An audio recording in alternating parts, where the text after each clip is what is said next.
So we're doing the introduction for June the 7th, and one of the things that we wanted to talk about, because we're using the book Domesticated Jesus as the premise for, or as the jumping off point for where we're going with this sermon series, one of the things that we wanted to look at was, well, what does it mean to be domesticated?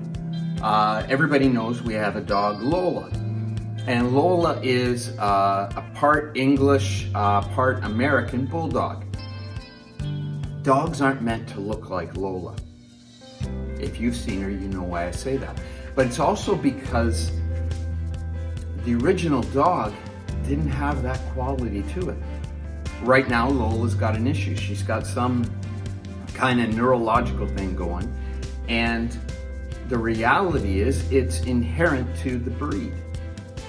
But that's because the breed isn't what a dog was meant to look like. And all of these complications come because she is the product of breeding. And as I was thinking about that, I thought, you know, there are a lot of examples of this in life where we go down this path of selecting something the way we want it to be, and then you end up with something that is less than what it started out as. I grew up on a dairy farm. With Holstein cows, they are bred for a specific purpose, to give milk. In the wild, they wouldn't do very well. Everything about them is counter to being in those kinds of conditions. They are bred to be within the confines of a barn and a system that exploits their ability to make milk. When we think about Jesus,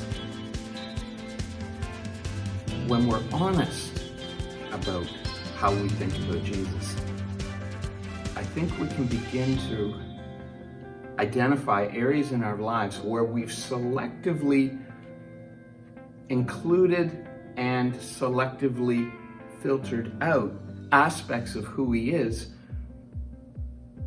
And whether we're intentional in that process or it just becomes a product of life and just living, the reality is we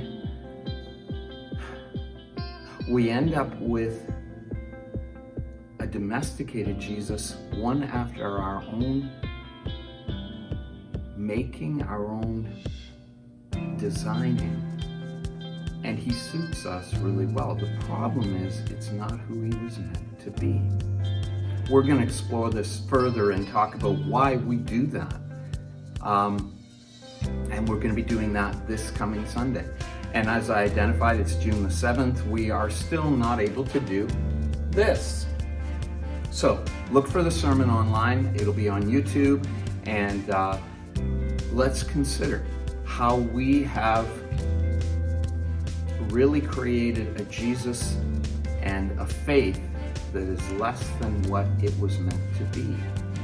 You know, in Isaiah, in the 52nd and the 53rd chapters, we have this amazing picture of Jesus, Son of Man, Son of God, who did something absolutely heroic that cost him his life and yet gave life to us. No one could have done it except him. But he couldn't do it if he was shaped the way we have made him. I want you to think about that. The Savior of mankind would not be the Savior if he looked like what we have made him. God bless.